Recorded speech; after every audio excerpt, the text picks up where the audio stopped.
And so now we have a king that's more interested in virtue signalling and being a king of the faiths when no one else asked him to be that.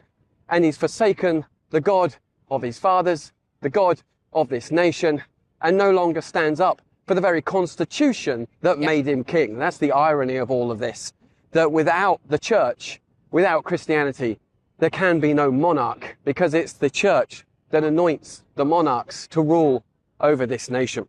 Yeah. Britain Underneath, exclusive, the multi-faith monarchy and the translation of throne allegiance.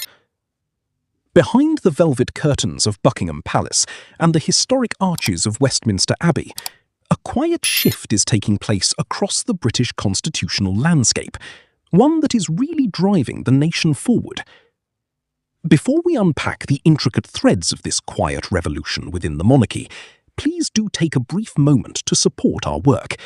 If you value deep, independent commentary on the UK political climate, hit that subscribe button right now. It truly helps Britain Underneath grow and ensures you stay ahead of the curve with our latest investigations. Now, let us dive straight into the heart of the matter. Well, King Charles has betrayed the Commonwealth and should be dethroned immediately. The monarch is meant to be the defender of the faith, one faith only. Yet I wonder, which faith is that to him? Buckingham Palace has changed the definition of his role according to the annual financial review of the royal household, which contains fresh terminology. Now, his updated role says, His Majesty is Supreme Governor of the Church of England and protects the space for faith within the multi-faith nation. You can see it there. Now, look, what the heck is this nonsense? To me, this is appalling. So the monarch is apparently now someone who safeguards all religions throughout the nation and across Britain's diverse religious landscape. Yes, that old chestnut. Diversity is our strength, apparently. How well has that gone for the West? Changing the definition of the Christian faith, one faith, to say some ridiculous fantasy about multi-faith nations is a betrayal in my view. A betrayal of the oath he took on the day of his coronation when he took the titles of Defender of the Faith and Supreme Governor of the Church of England. He swore to uphold the laws of God and the true profession of the gospel, maintain the Protestant Reformed religion established by law, the settlement of the Church of England, and the doctrine, worship, discipline, and government thereof as by law established. And now, here we are 3 years later. Who does this king represent? The monarchy has been the defender of the faith for over 500 years, and the king has just thrown it all away with the tick of a pen. I mean, sure, there may be different faiths within the UK, but fundamentally it is a Christian nation. And I think his obsession with being interfaith is a concern. And he thinks, oh, well, look, I can just change my job title. Well, no, you can't. You took an oath. UK pastor Chris Wickland has posted this video, and I think it sums it up. And so now we have a king that's more interested in virtue signalling and being a king of the faiths when no one else asked him to be that. And he's forsaken the God of his fathers, the God of this nation, and no longer stands up for the very constitution that made him king. That's the irony of all of this, that without the church, without Christianity, there can be no monarch, because it's the church that anoints the monarchs to rule over this nation. Yeah. Absolutely spot on. Absolutely spot on. He is right, because the king might not be taking his own role seriously, but Christianity does take it seriously. And I hate to say it, but the writing has been on the wall. Buckingham Palace announced the king wouldn't deliver an Easter message this year, despite having done so last year on Maundy Thursday, which he made multiple references to Islam, by the way. He said on Maundy Thursday, Jesus knelt and washed the feet of many of those who would abandon him. The love he showed when he walked the earth reflected the Jewish ethic of caring for the stranger and those in need, a deep human instinct echoed in Islam and other religious traditions. On a Christian holiday, the king still felt the need to make it, inclusive. Now, sure, the Easter message is not one the palace releases every year, unlike the annual Christmas message, but if it's not a tradition for the defender of the faith to acknowledge a Christian event, then why has King Charles felt the need to issue Ramadan messages? Assalamu alaikum, Ramadan Mubarak. Ladies and gentlemen, as Muslims across the United Kingdom and the Commonwealth begin preparations to celebrate Eid after fasting for the holy month of Ramadan, I just wanted to convey my heartfelt best wishes to all who celebrate this festival. Look, it's just more pandering to Muslims. He even used this year's state banquet speech to make another acknowledgement. In Nigeria and across the world, I can only wish you and the millions of Muslims in our countries Eid Mubarak. There it is again. Not even the state banquet was safe from virtue signalling.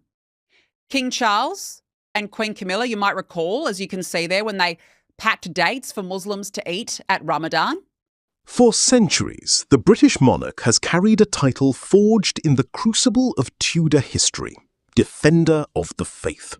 It is a title deeply bound to the Church of England, establishing the crown as the institutional anchor of Anglican Christianity.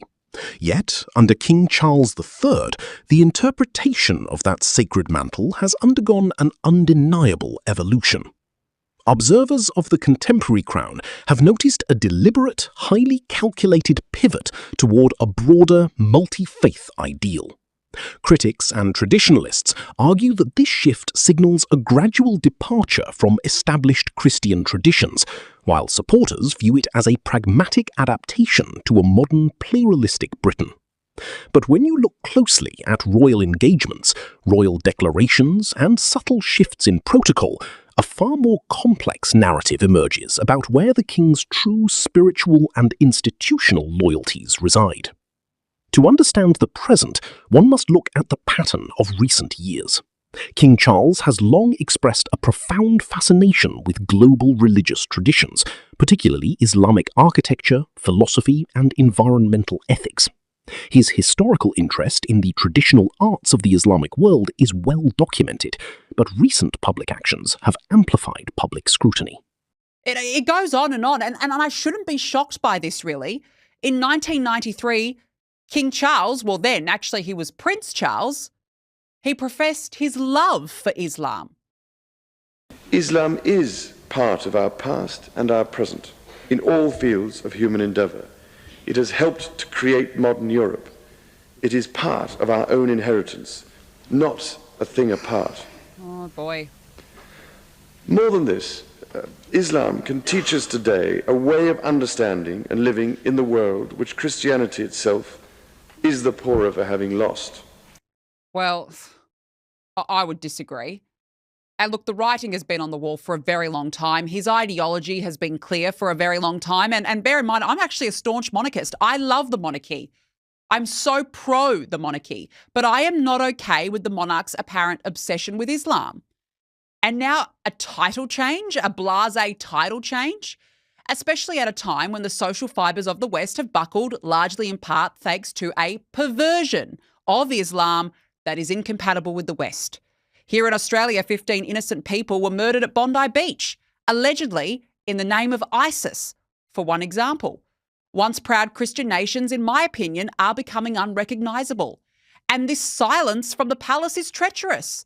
Diversity is not our strength. Now, sure, we are a largely peaceful interfaith society, but the man who is meant to be the defender of the faith seems to be doing everything to not defend the faith. And now he's confirmed that himself by changing his title. Is this merely modern diplomacy, or is it a fundamental recalculation of the monarch's constitutional role? For decades, then Prince Charles raised eyebrows by suggesting he preferred the title Defender of Faith, singular and universal, rather than Defender of the specific Anglican faith. While the traditional oath was sworn during his formal coronation, the operational reality of his reign tells a subtle story. The monarch appears intent on acting as a protective canopy over all religious communities within the realm. In doing so, he has placed a strong emphasis on engaging with British Muslim communities, supporting local initiatives, and highlighting shared values of charity, stewardship, and community cohesion. This approach has won praise from community leaders who view the sovereign as an ally in fostering unity during times of social tension. Yet, within conservative establishment circles, this approach is viewed through a lens of skepticism. There is something very warped and very wrong about the ideology of King Charles. Step down, King Charles. You are not worthy of the role you hold, the role you promised to uphold. Some constitutional scholars and former church chaplains have voiced concerns, suggesting that by elevating multi-faith patronage above traditional Anglican primacy, the king is quietly altering the implicit contract between the crown and the established church. They argue that when royal statements emphasize general faith over core Christian doctrines during traditional holidays, the distinction between state religion and universal spirituality begins to blur. Take a moment to catch your breath and reflect on the weight of these constitutional questions, because the answers shape the very identity of modern Britain. If you are enjoying this analysis, please take a second to subscribe to Britain Underneath. Your subscription directly sustains our ability to bring you sophisticated, unbiased political commentary every single week. So please, join our community and stay informed. Beyond the theological debate lies a sharp political calculation. The demographic reality of the United Kingdom has shifted rapidly over the past half-century. The nation is far more secular, yet simultaneously more religiously diverse. A monarch who seeks to reign over a unified nation must find a way to resonate with citizens of all backgrounds, or risk becoming an obsolete relic of a bygone era. By actively engaging with Islamic institutions, visiting community centres, and recognising the contributions of non-Christian faiths, King Charles is attempting to craft a modern crown that reflects his entire realm. However, navigating this space requires an exquisite balance. The monarch remains the supreme governor of the Church of England by law. Every step toward multi-faith inclusivity is monitored by traditionalists searching for signs of compromise, just as every traditional stance is analysed by modernizers looking for inclusivity. When the king highlights Islamic contributions to science, ecology, or urban architecture, critics frame it as an overcorrection, while allies view it as a necessary gesture of respect toward millions of British subjects. This delicate balancing act sits at the very heart of the modern royal dilemma. Has the king simply recognised the reality of a changing nation, or is he subtly rewriting the spiritual DNA of the British monarchy? As the debate continues to unfold in the background of British public life, one thing remains certain.